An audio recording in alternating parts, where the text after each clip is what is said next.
They went to the newspaper. Please rise for the pledge of allegiance. I pledge Allegiance to the flag of the United States of America and to the republic for which it stands, one nation, under God, indivisible, with liberty and justice for all. Welcome to September 9th, 2019. Can I have a roll call? Missouri. Here. Basil. Here. Whaling. Here. LaBrose. Here. Meyer. Here. Rouse. Here. In the minutes from August 26th, are there any changes? If not, is there a motion? So moved. The motion made, is there a second? Second. There is a second, any questions? Roll call. Missouri. Yes. Basil. Yes. Whaling. Yes. LaBrose. Yes. Meyer. Yes. Rouse. Abstain. Anyone from the audience wish to address the board? We have the commission's beautification commission, Matt. Nothing to report. We do have that dedication coming up. Do you know when that date is? I thought it was October 17th. Somewhere. Was that the woman bench? Yeah, for the bench in Depot Park, yeah. I know I mentioned the date. 13th? 13th. Okay. Yeah, Steve Weishauer was supposed to come talk to you formally. Yeah, there's no time yet, he just confirmed the date. That's all. Okay. So there's a dedication done, going to be done at the park in honor of Paul Woman. Park or Dedication Depot? commission. The Depot Depot, Park? Depot Park, She said 13th or 16th. 13th. 4th of July Commission, trustee Meyer. I don't have anything to report. Youth Commission, trustee Reserve. We have our movie night this Saturday. It's going to be The Secret Life of Pets 2 at Faith Church at 7 p.m. That's all I have to report. Historic Preservation, trustee Moon. We have our next meeting coming up next Wednesday, which is the 18th at 6 a.m. 6 a.m. 6 p.m. Yeah, no breakfast. This is 6 p.m. But other than that, we're working on our plaque program. We're looking at getting photos taken of properties that have already been designated as properties with the plaque. Don is doing current photos, and then we're going to pull up the old photos, and we're going to post them on our website and Facebook, just to give people an idea as far as, you know, what buildings, what do they look like 110 years ago, and this is what they look like today.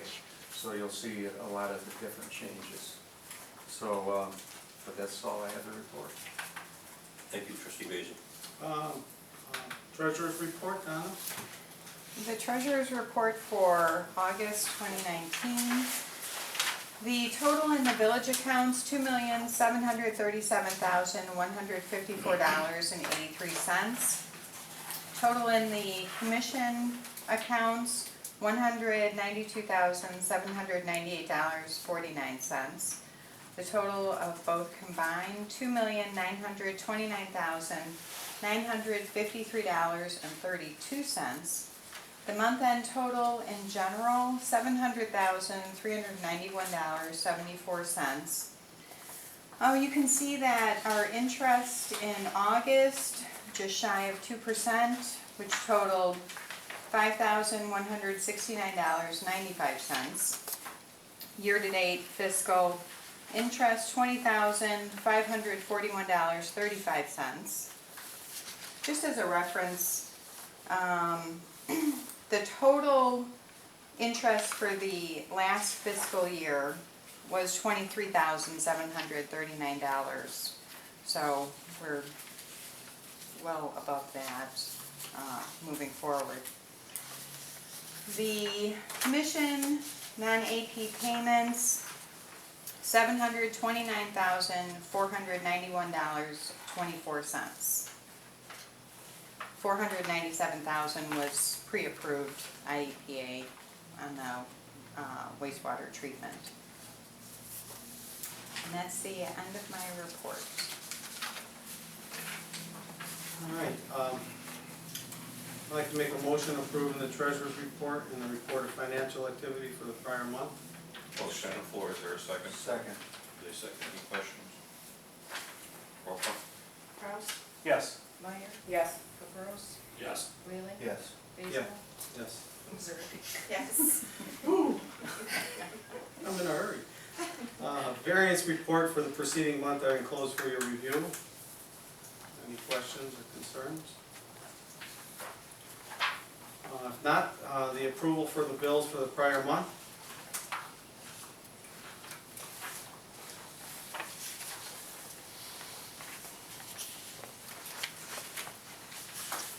There's a few added. Attorney fees, Benson Steel, ComEd. ComEd's bill actually went down. Remember when we had the 29,000 that they said we owed? It's actually 23. East Jordan Iron Works. And Safe Built. And USA Blue Book. And West Side Tractor. Any questions on the month's bills? If not, I'd like to make a motion approving the bills for the prior month for $188,623.86. Motion on the floor, is there a second? Second. Is there a second, any questions? Roll call. Missouri? Yes. Basil? Yes, Whaling? Yes. Caprows? Yes. Meyer? Yes. Kraus? Yes. that ends my report. The next item is pretty well self-explanatory. We did have a discussion with the school district as far as the school superintendent, and there was a staff member that we brought in on the conversation. As you can see, that they were concerned with the upswing with their students. At the same time, they don't really know what effect, if any, the TIF district would have on them in the future, so they're hesitant on doing anything. But we did recognize that when this ordinance was adopted, the lots were going for much more way back 2007, I think it was, so that it would be worth our while to try and get a new appraisal of lots in town, and that would most likely bring that fee down.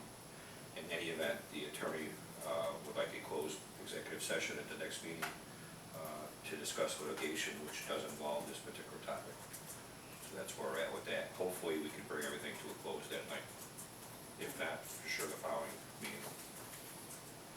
When you say they are concerned, is that the board, the superintendent, is that? All it was a discussion from them. Okay, that they saw it up, so we can, that now whose them is, I didn't go into detail or anything like that.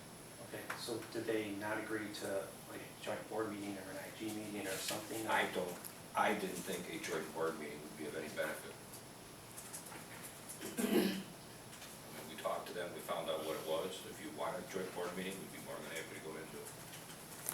I think at the last, or 2 meetings ago, last month, we were at this same point, because we both meet on the same night, so nobody can attend each other's meetings.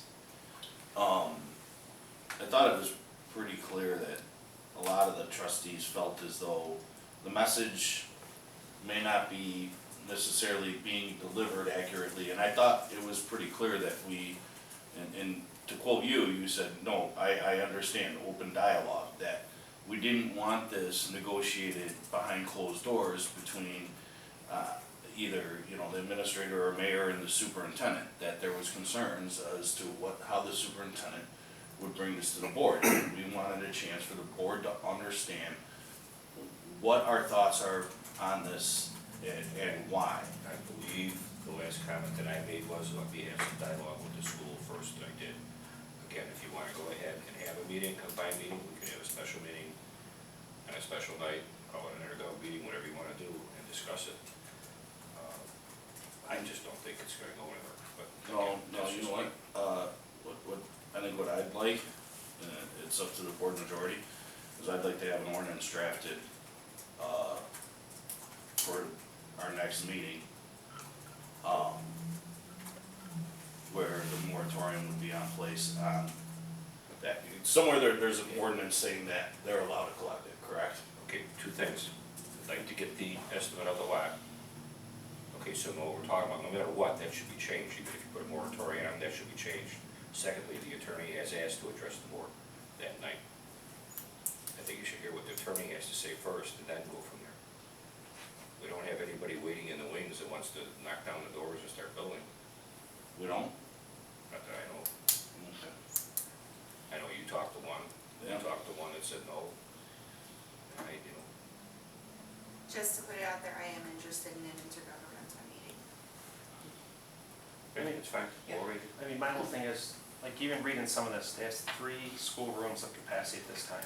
Does that just mean they have 3 open rooms? There's 3 empty rooms? I mean, he said their students went up 50 students this year. But when I looked it up, I think between 2014 and this year, if it went up by 50 students, it only actually went up in the last 5 years, total of 12 students. I think So with their enrollment, I mean, their From enrollment's where up they right were in now. 2014. And where they are in 2014 to this year, if he's correct with, we went up 50 students, that's 12 students for the district. let's have the meeting, you can ask the director. I mean, that's my own thing, where, Don't you think we ought to wait to get the feedback from the attorney first? Does the attorney have feedback on this specific issue or the pending litigation, which is completely different? They're related to each other. But it's not as far as the school district, it's as far as someone else, correct? It can. I have a there is- feeling I know what, you know. Yeah, it can be. Once you make, be very much aware before you do it of what the issue is. And he understands it, he agrees what we're trying to do, but he wants to make sure that you are aware of what the matter is that you should know ahead of time. so if we meet with the attorney next week, or next meeting, are we still able to go forward with what we want, or do we have to wait until another meeting to do anything? Yeah, that's the whole, And then you're gonna get past building season, and if somebody is Okay. interested, they're not gonna be able to do anything because they've got stalled out. we're gonna be here till, Well, but, what? and it's just, nothing. It's just, it's typical of what, it's what I expected, so, you know, we'll be discussing this still come December, so. Okay. We'll discuss it with the attorney. If the attorney feels that he can draft something, in the event that we want to pass something that night, that's fine. Everybody in agreement with that? It'll have to be after the executive session, so that you can hear what he has to say. Are we meeting with the school board? Are we able to meet with the lawyer separate from the next meeting so we can get informed on this, and then would there be time for an Should be an intergovernmental executive meeting? session. So if we meet in 2 weeks with the attorney, that's kind of what we're waiting for. He needed us to talk to him first. At that point, we can come out with executive session and decide what the next step is at that point. And as I indicated, we will discuss with him if he can prepare an ordinance for you that night, based on what it is. It's a moratorium. I guess we don't need the lot cost, but maybe we'll have something by then. I don't know. Are we doing a meeting with the school board or not? I guess is the question. I think the consensus of the board is they want it. Correct? Do you want that to happen before the next village board meeting? I was Because if you're gonna pass an ordinance repealing, there's no sense in having a meeting with them, you're gonna repeal it. I mean, you see what I'm saying? I guess for me, I'll wait to hear what the attorney says. I would have liked to meet with them at our next meeting, because they only have once a month. So now depending what happens in 2 weeks, we're gonna have to wait another month to try to invite them back. So now you're talking the end of October, unless we do something between those meetings. Just to make it clear, we're gonna repeal everything, we're not gonna modify it, or are we gonna leave the school alone and just put a moratorium on our fees? That's another option. But again, I don't know what that fee is until we get that lot. It's another thought. So what is the plan for getting the appraisal? So again, we would be sacrificing everything, admin fees on building permits, water tap-ins, sewer tap-ins, park fees, and the school still collects theirs. Just at the appropriate rate of what they should have been collecting for probably the past 8-9 years. Correct. Well, just throwing out options. That completely defeats the purpose of what, you know, the idea is that everybody's, you know, gonna feel this a little bit, or, you know, whatever. So are we working on getting an appraisal? Yes, I cannot find an appraiser that's willing to give me one, so I'm gonna have to go to a consultant, Why won't they give you one? because they want a PIN number, they want a specific parcel, they just don't wanna give you a vague. Why give you Why I was could gonna say, we- you why pretty could we much not? go to any realtor in town, but it won't be a bona fide appraisal, it's Correct. gonna tell you what the value is Correct. So of I'm what gonna- has closed in the last. I'm gonna have Tesca draft a letter stating what the improved value of an acre is, and that's what. But once again, like just said, if we're gonna waive them anyways, no matter what happens, yes, it doesn't matter what the lot price is. Okay, Yeah, that would only matter if, when you decided to take your moratorium off. Or you and worry who knows, about that 5 years during. from now, it could go up or down again. Yeah, and if you did a moratorium for a certain amount of time, while that moratorium is on, you could still end up, doing your appraisal at that point for when the moratorium is lifted. Because then you do want an accurate price. Okay, My question would be, do you wanna meet with the school board before you pass the moratorium, or do you just wanna pass the moratorium? And either deal with the school board later, or not meet with them? What do you guys wanna do? Well, I mean, I have no idea what the attorney's coming in for, so I need to hear that. But, I mean, I know I've talked to some people on the school board, I mean, I read their minutes, the finance, they have shown no interest, or, I mean, they know what's happening. They could have reached out to us too and said, hey, we know this is going on. I mean, have they, besides the talks you've gone to them? At this point, I think we, done our due diligence. I mean, it's not a secret that we're looking at this, it's tapes, people can look at it, people know what's going on. If they have no interest in, sit down with us and talking, then, I mean, and we if reach out. we have no interest leaving their fees intact, it's a waste of our time to talk to them, because it sounds like that's what we wanna do. But I want to hear what this attorney has to say, because I have no Yeah. idea what. Let's talk to the attorney. Okay, like I said, I get the gist. I'd like to hear all of it from the attorney. Yeah. Trustee Missouri. Okay, thank you. Consider an ordinance amending the building permit fees of the village to conform with the new contract with Safe Built, which includes the $1,500 flat building permit fee. The enclosed ordinance complies with the table provided by Safe Built at the last meeting, and the municipal code has to be amended to conform to this table. Staff recommends that this ordinance be approved. Is there any questions?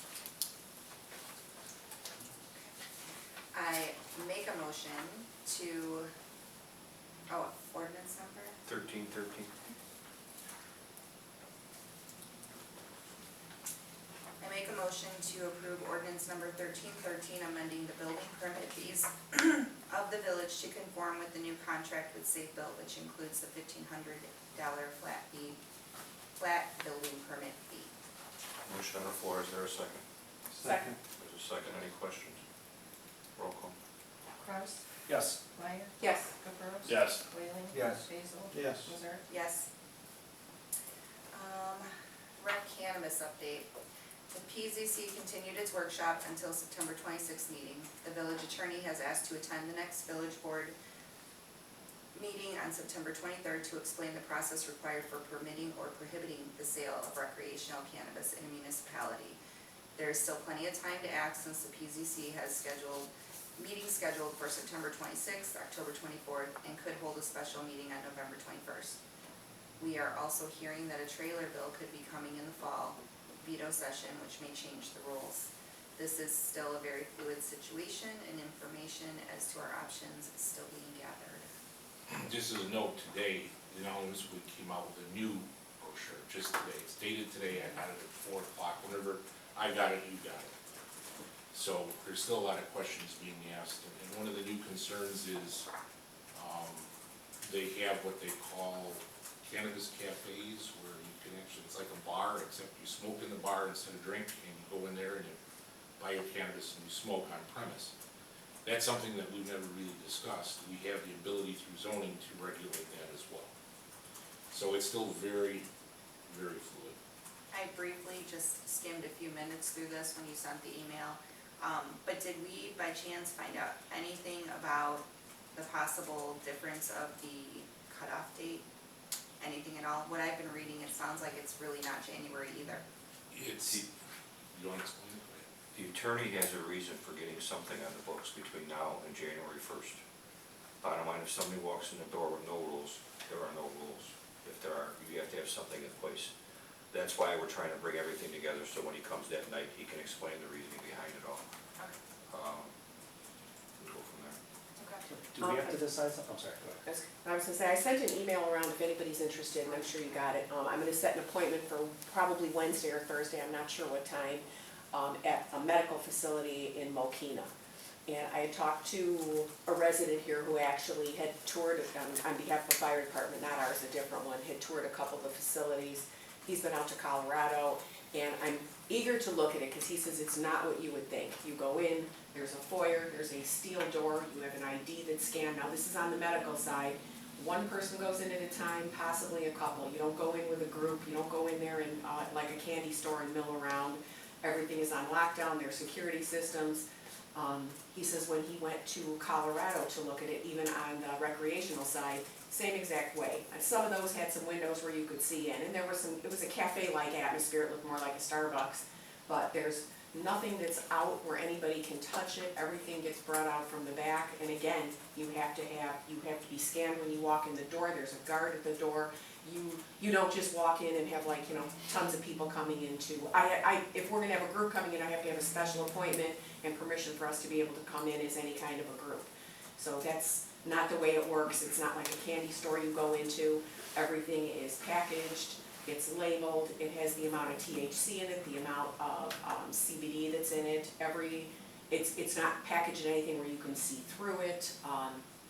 Everything is very, very, very highly regulated. So it was kind of interesting hearing that side of it. He says on the recreational side, same way, they do have sort of these bars in Colorado where you can go in and use cannabis, but you are not allowed to serve alcohol at the same time.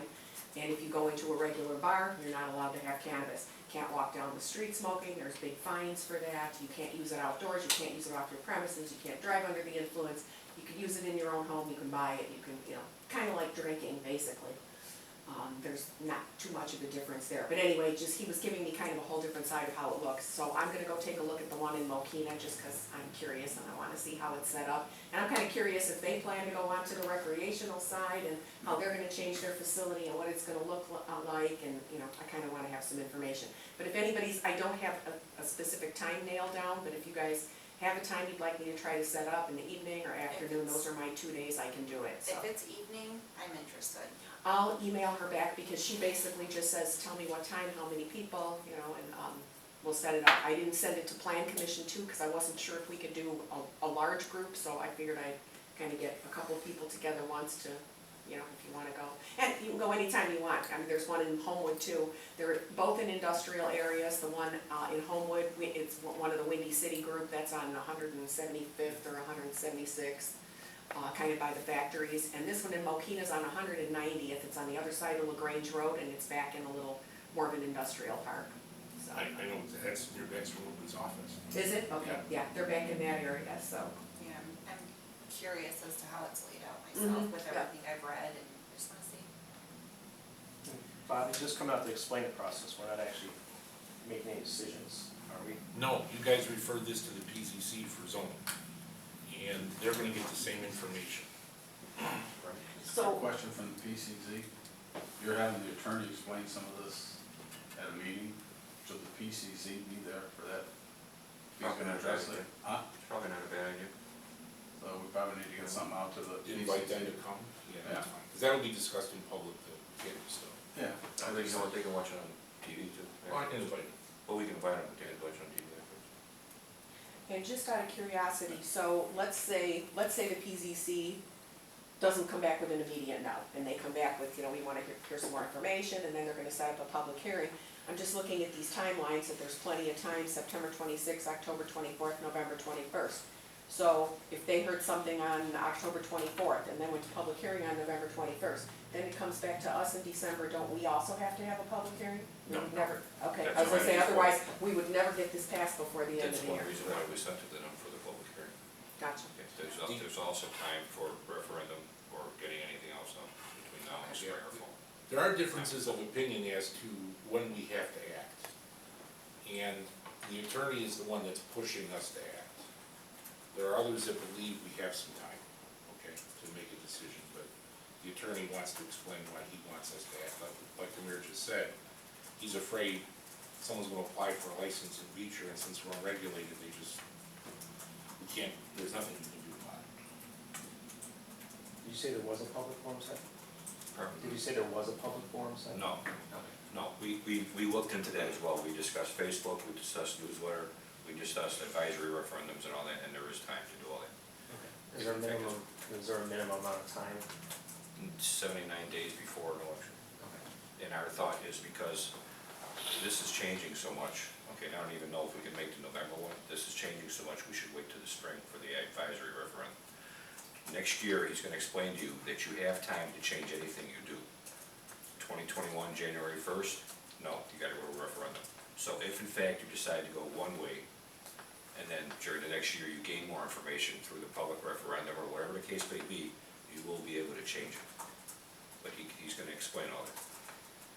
Quick question if you know, so change it as in just change our regulation, or our restrictions and regulations, or, Go from yay to nay, or Right. nay, or nay to opt yay. out? Opt out That's and opt correct. back in. Okay. That's correct. The date of January 1, 2021, apparently, whatever you have as law on that date, after that date, it can only be changed by referendum of the citizens. So, you could do whatever you want up until that date, whatever you have on the books on that date is law until the citizens change it. But something should be on the books as of January 1st. Yeah, very Whatever. confusing. So in our December meeting, we'll have to opt out if we have nothing set based. So we're not getting someone just walking in and saying, I'm opening a shop. Yep. We're And also, then we can opt back in if that's what we want to do down the road till 2021. That is correct. Teska's also producing a map showing the radiuses of where these things can go based on state law. That map will be shared, hopefully by the next village board meeting. Now, see, I thought that I read somewhere that if you opt out, that's it, you're out, you can't opt back in. We've been, again, it's a good question for the attorney, Yeah. but that's our understanding of what everybody else is saying. And then the other thing is that we just learned the other day, you can tax it at 3%, but there's an 8% tax statewide that we get a portion of. We'd get a portion of that, Yep. and then Plus our that, 1% already for infrastructure and, water and sewer is also included in there. So you're actually 4% plus your share of the, state that we get, that's in the monthly bills every month. But like I said, we're trying to bring everything together that night, all the information, we're trying to hand everything out as we did it. We knew this one was coming out today. Okay? John? Consider a motion authorizing payment to Baxter and Woodman in the amount of $27,918.24 upon receipt of IEPA funds for construction management services. I'll go ahead and make a motion authorizing payment to Baxter and Woodman in the amount of $27,918.24 upon receipt of IEPA funds for construction management services. Motion on the floor, is there a second? Second. Is there a second, any questions? Roll call. Missouri? Yes. Basil? Yes. Whaling? Yes. Caprows? Yes. Meyer? Yes. Kraus? Yes. Consider a motion approving a change order from IHC for the replacement of 7 underground valves at the wastewater treatment plant for the proper direction of flow at the plant in the amount of $92,223. The enclosed memo, cover memo shows, we were provided $258,645 in contingency. We have approved $138,575 in change orders to date. This latest and hopefully final change order is the replacement of 7 underground valves that were deemed inoperable. This will provide $46,352 of contingency, which is less than what would be needed to replace the water main leading into the plant. The staff has agreed it's more important to complete this at this time. So, I'll go ahead and I will make a motion approving a change order from IHC for the replacement of 7 underground valves at the wastewater treatment plant for the amount of $92,223. Motion on the floor, is there a second? Second. There's a second, any questions? Roll call. Kraus? Yes. Meyer? Yes. Caprows? Yes. Whaling? Yes. Basil? Yeah. Missouri? Yes. Consider a motion approving a progress payment to IHC in the amount of $376,031.74 pending the receipt of IEPA loan funds. This is just another draw, so I'll go ahead and make a motion approving a progress payment to IHC in the amount of $376,031.74, pending the receipt of IEPA loan funds. So motion on the floor, is there a second? Second. A second, questions? Roll call. Missouri? Yes. Basil? Yes. Whaling? Yes. Capros? Yes. Meyer? Yes. Kraus? Yes. This is yours, John, I'm So I'm sorry. gonna take this one too. I didn't put your name Alright, consider a motion to either authorize the purchase of a new John Deere 310 SL combination unit from Westside Tractor for an amount not to exceed $78,000 after trade-in, or repair the village's 2003 John Deere 310 SG for $12,000. The front end of the combination tractor needs to be rebuilt. The rear end was rebuilt in 2012 for $14,000. At that time, we also put on new tires. That's why it was more. The unit currently has 6,000 hours on it and was purchased in 2003. There's two options for consideration. Enclosed is a proposal for the new unit, but the trade-in value will be changing since the unit is now inoperable. We need to make a decision. Since this unit is down, we use it for all our water main breaks, snow removal, which is only a few months away. The interval between our last two backhoe purchases was 14 years for the records. So, this was kind of something that, at budget time, I brought up talking that it was time to give the capital equipment sinking fund a shot of $100,000 from somewhere. At that time, we had always figured it would probably come from water and sewer debt. We didn't do it. If we had, this probably wouldn't be an issue. I mean, it's right there, it would be under that. The capital equipment sinking fund is a fantastic thing. And it's good.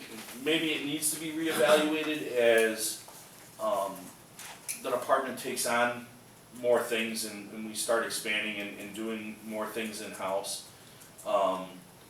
Such as like doing things with the mini excavator and other pieces of equipment that we're kind of wrapping into that equipment sinking fund.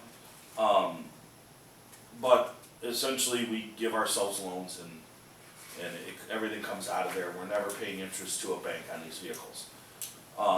However, and I'll say it as Public Works Chair, it's hard because it's like every time something like this happens, we're coming to the board, right? Like when we needed a mini excavator last year, we're coming to the board.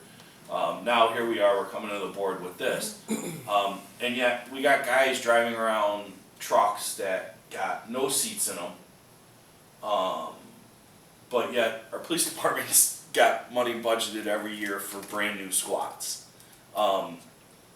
We are replacing squads at a rate of every 6 years. Okay? We got guys driving 18, 19-year-old trucks. What's our 1995? 95, yeah. Is our oldest truck. We're driving trucks that are 26 years old. So I think, and we're not gonna fix that here tonight, right? But I think at some point, we gotta sit down and we gotta figure out the capital equipment sinking fund to where we can get these maybe on a faster track of a replacement schedule, because it's kind of sad that we got equipment that is that old that's used on a regular basis. But to me, this piece of equipment for our public works crew is, I'm a carpenter, it's like taking my hammer away. I mean, this is it. I mean, this is probably their most valuable piece of equipment. So my recommendation is that we take it out of the water sewer debt fund. We don't do the full $100,000, we just do the approximately $78,000 or whatever that we need to. I'd still like to see that piece of equipment rolled into the capital sinking equipment fund, where it's on a pay schedule, it's there, but I think we gotta just do a one-time bite the bullet, take 78 grand, yank it out of water sewer debt fund, which is currently sitting at over $1 million. There's other things planned for it coming up, like, The equipment's old, it's not part of the sinking Yeah. fund. That's all but, it is. you know, and we cross that bridge, but this is something that needs to be, carefully looked at come budget time by the finance committee. We gotta get this on track and right. I have a question, not that I'm against this, but is 6,000 hours a lot for that piece of equipment, Matt? Is that a lot of hours on it, It's about average. for that amount of years? Yeah. And like, we rebuilt the rear end, so if we rebuilt the front end, how much more can go wrong with it? A lot? A lot. Okay, that, I don't know, about the equipment. Yeah, I'm the just asking. hydraulics. Yeah, there's a lot of So, components. we would be throwing good money after bad. Yeah, here's the problem. Yeah, Frank, is what eventually, you yeah. said. Mhm. Yeah, we did get an official price today on the trade-in, it's 11.5. Yeah. So the actual purchase price is gonna be 77,845, so we were pretty close. So that's without us doing any repairs to Without our doing training. any repairs. Right, so the 11.5, if you're gonna put, I guess the question is, would you put more money into a car than what it was worth? And that's why I wanna bring it to you for this discussion, you know?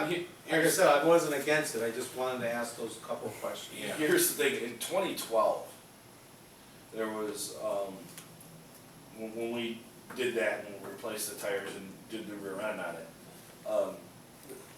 these tractors, and Matt, correct me if I'm wrong, it kinda almost seems like, that's about the same trade-in value we were looking at back then as what we were looking at now, 5 years later, if it was still in decent condition, correct? It didn't lose much over those last 5 years. I can't But- comment on that. Because when we approved that 14,000, I remember it was myself and the mayor and Brian Cleary and Bob in a committee meeting, and we were sitting here hemming and hawing, like, do we drop another $12,000? Because there had been a bunch of other repairs to it before that, and I'm sure Scott remembers where, and we were kinda like, okay, well, you know, now here we are, it did last another, 6 years or whatever, but, I mean, it's time, you got something that's worth maybe $20,000 if it's in great shape, $19,000, you're gonna drop another 12 grand into it to fix it No, it without. doesn't make sense. No.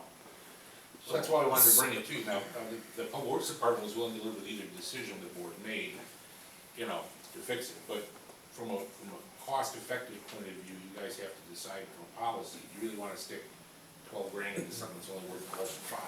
I also don't want Public Works driving around with no seats in. No, in the vehicle. The 6,000 hours is an average for the tractor, but you gotta remember, we're driving our tractor at every job site.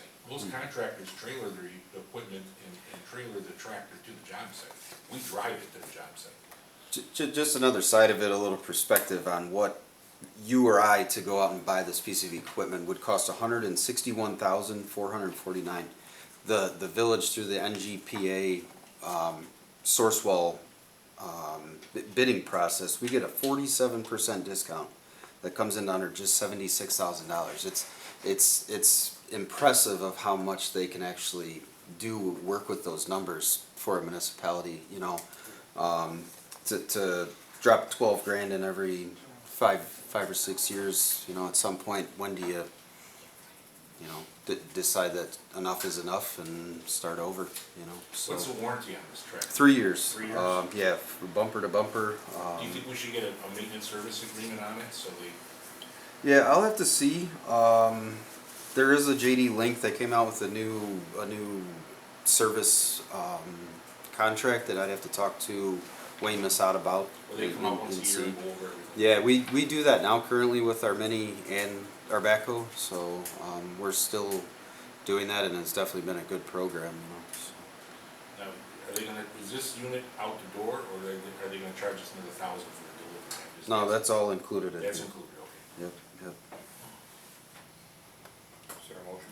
Yeah, so I'm gonna go ahead, I'm gonna make a motion to authorize the purchase of a new John Deere 310 SL combination unit from Westside Tractor for an amount not to exceed $80,000 after trade-in. Just that way, Here's another bill. you're too close, talking about being within $40-something. But then if Within you- it's 80,000, I trust you guys, just, then we're covered. Motion and for a second. There's a second. Any questions?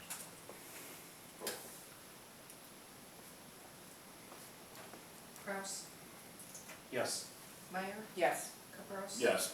Wheeling, Yes. Basil, Yes. Missouri. Yes. Okay, any old business coming for the board? Under new business, we sent out an email if anybody wanted to attend the Southland Convention Visitors Bureau meeting on October 2nd at the Hilton in Brookline, where Robert Kelly and J.B. Pritzker are supposed to speak. If you want to go, you need to tell Jeanette by tomorrow. Is he still gonna be there? I heard he tweaked his ankle or something. He's listed as an invited guest speaker. We don't know if he's coming. Robert Kelly apparently is the keynote speaker. So let her know by tomorrow. Any other new business? I got something. Where are we at with code enforcement? Police department's been doing it. Okay, what's our decision on long-term this and that? And here's the reason why I asked, is a resident brought to me, a letter saying that they were in violation of their farm field not being mowed, okay? So the complaint is, at the end says, if you have any questions, please feel free to contact me, Gregory Smith, Chief of Police. Signed by the chief. That resident calls the police department. Police department says they can't do anything, he's gotta contact the village hall. Nobody from the police department will come out and look and say, and show him what's in violation, because he thinks it's a mix-up in property, because his property is all mowed and manicured. Nobody will give him any direction, and the police department says, but if it's not done, you will be fined. On a daily basis at whatever it is, $125 per day. As far as the communications, it sounds like to me that broke down, but they are handling it. I know you're talking about Church Road. I don't. Yeah. Yeah, Church Road has been a very typical, or a lot of discussion on Church Road. Yeah, I don't think anyone was gonna get fined this year for weeds, because they realized it was a wet year and they couldn't get into farming. This says that I empathize with you regarding the difficult weather conditions we had this year. There are a lot of fields that went without crops. However, we did receive complaints from owners of vacant properties in the village, in which the village enforced the tall wheatgrass ordinance and not the adjacent fields. In order to be in compliance with the ordinance, the land must either be farmed or mowed below 8 inches. What he is saying is his is still even mowed below the 8 inches. But nobody will go out there and take this resident to his property and let him say, this is my property, this is not my property, this is taken care of, this isn't. And he's getting a letter that says, please feel free to contact me, and when he does, he's getting bounced to the village hall. There's a communications breakdown. So, We'll fix it. Yeah. okay. She's on vacation this week, I believe, so. You talk about it. So here's my question, since this is the first time hearing of this, and as far as I know, nothing's happening with code. Is it a breakdown in communication or the system itself? No, there's a breakdown in communications on Church Road. That's where this property is. Obviously, somebody contacted it. There has been a lot of response on code as far as compliance. We're getting emails on compliance and different things, so on and so forth. Church Road, I happen to have a different opinion, but my opinion don't matter because whatever the law is. Okay, so in this particular case, when they contacted the village hall, it's not sounding right, or the police department, that they're kicking it over here because Linda is the contact person of all this coming together down there. So something happened, something went wrong, and we'll fix it. And if there's a misunderstanding of which property this person owns, then maybe they had to be part of it. I'm not particularly happy that it got kicked down the road either, so let's look into it, we'll see if we can fix it. Yeah, I mean, anything with code, right? Because you're talking about them eventually leading to C tickets and everything else. Outside of somebody coming into the village hall to pay the fine, village hall has got nothing to do with this. The police should be, if they're gonna handle code, handle code. Don't send the residents to the village hall. Correct me if I'm wrong, Jeanette, village hall refers them to the police department. For the most part. So he called the police department, police department says, no, you gotta call the village hall says, no, you gotta call the police department. And yet still, no one will go out there and look at it. There is one thing, a lot of residents call 2341, which is the dispatch center, and they refer all the police calls to the He village called hall. police non-emergency. He did call us. I gave him the phone number. Okay, I wanna make sure you got the right number. And I know Linda was off on Friday and today, but I don't know. He was when told tried that to the call. chief is on vacation, that there was nobody there, but the time limits still remain the same. That's easy for us to sit there and say, but when it's the resident sitting there holding the paper and, you know, Well, why do we send a ticket if we're not gonna enforce them? I mean, what's the point of sending a ticket if you're not gonna enforce it? Just go find the owners and ask them to. Church Road was a unique circumstance because it's zoned agriculture and they were farming. So this year, for whatever reason, there were no crops planted. see, they, Part of it could he have been, didn't come to an agreement with the farmer. yeah, whatever, there's something. Whatever it is, which is not our business, But my opinion, it's agriculture, it's farmland. zoned ag. So that's my opinion, but from there. So Church Road is a unique It's situation. actually zoned residential estate, not ag. The big farm field is ag, but the little mini lots. No, I understand it. Residential estate. We're talking about the big farm field behind probably is, Yeah, because his property goes all the way back. right. That's his field. Yeah, if he's zoned ag and he's not farming it, Nobody mows a farm. but if it backs up to your Farming and backyard, not- you're gonna call the village hall and complain about it. And those people on Fruitberry Crossings are complaining that they got thistle seed growing in their yards from these farm fields. I don't know. All I'm trying to bring up is that Look into it. there's, To a farm. it's not, that's, I think, wrong in a lot of ways. Oh, I mean, we got three different opinions on what it's zoned. How's the police gonna know what it's zoned? Or what to do? The back part is zoned ag, the front part is zoned estate, right? Okay, but I'm saying is, That's what I understand. we're It still, depends on where we're it's still zoned. discussing what's it zoned, and you expect the police I know. to figure that out? Yeah, that's not, Let us work on it. Is there a motion to adjourn? Second. Second. Roll call. Missouri? Yes. Basil? Yes. Whaling? Yes. Caprows? Yes. Meyer? Yes. Ross? yeah.